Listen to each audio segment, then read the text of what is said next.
Australia haven't got bored of winning. India haven't got tired of losing. That, to some extent, explains why the India versus Australia Women's T20 World Cup semi-final here at Newlands, Cape Town,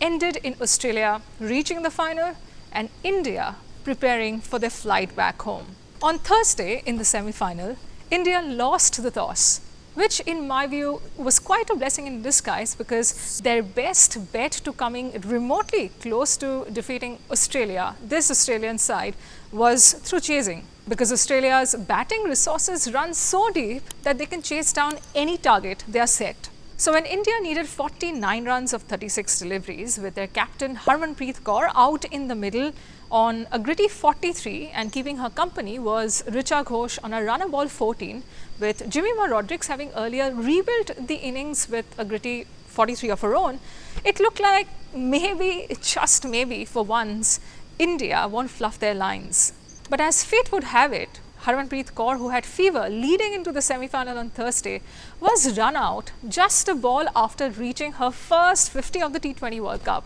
And that run out was down to two reasons. Number one, a rocket throw from the deep from Beth Mooney at the wicketkeeper's end. And number two, Harmanpreet's bat getting stuck in the turf as she tried completing a second run at wicketkeeper Alyssa Healy's end. A distraught Harmanpreet, having made the top score of the day with a talismanic performance of sorts, ruled that run out not just at the post-match interview, at the post-match presentation, but also at the post-match press conference where she said that she couldn't have been unluckier as far as getting out on Thursday in that semi-final was concerned. And even Ashley Gardner, the player of the match from the Australian camp, conceded that that run out was a momentum switcher for the Australian side to come back into the innings and mount a strong fight back, which eventually led them to a 5-run victory at Newlands. And the script of the India versus Australia semi-final here at the World Cup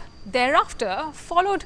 much of the narrative of the Birmingham 2022 Commonwealth Games final, where India lost to Australia by 9 runs after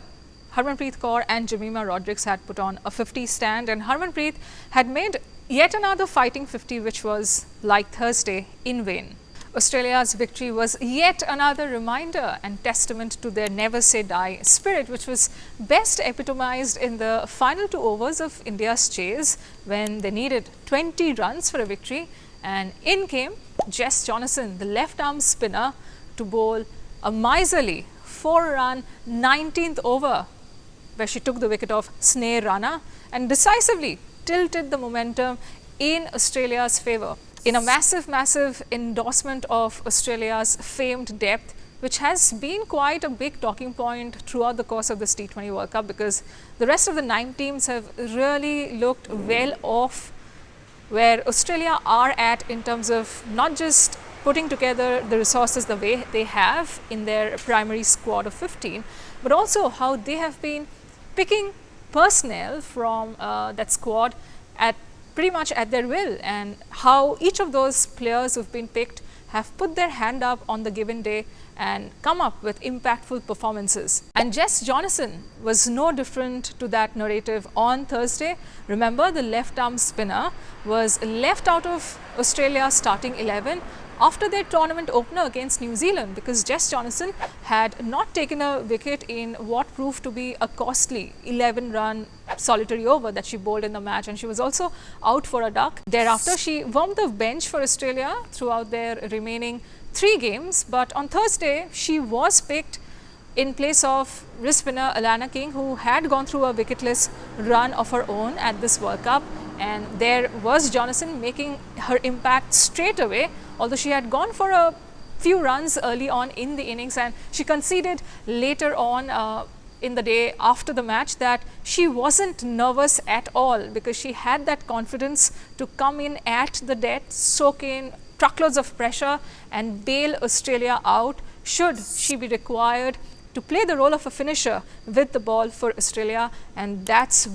exactly what she did with aplomb, bowling that 4-run 19th over, which left a sizable 16 runs for player of the match Ashley Gardner to defend in the 20th, and the 25-year-old all-rounder, who remember was picked by Gujarat Giants at the Women's Premier League auction a few days ago for a whopping 3.2 Indian crore rupees, and that made her the joint highest or joint most expensive overseas player. Ashley Gardner successfully defended 16 runs in the final over, and eventually Australia won by 5 runs. A special mention should also be reserved for Australia's evergreen star all-rounder Ellis Perry, who put on quite a masterclass in boundary riding in that semi-final against India.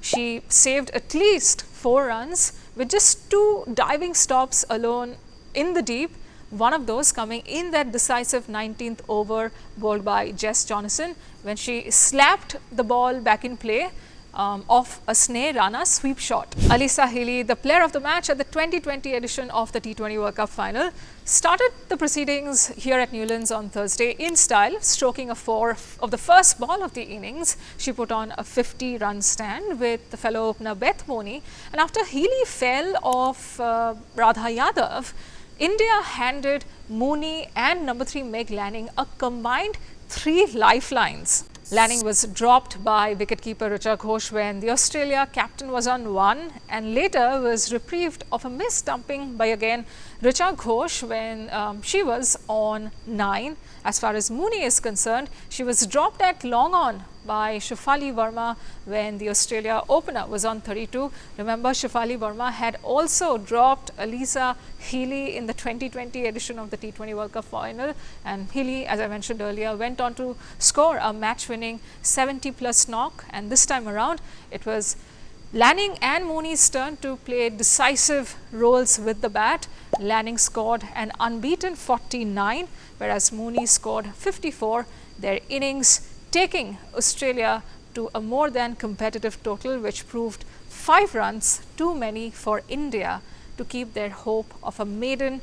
World Cup in senior international women's cricket alive.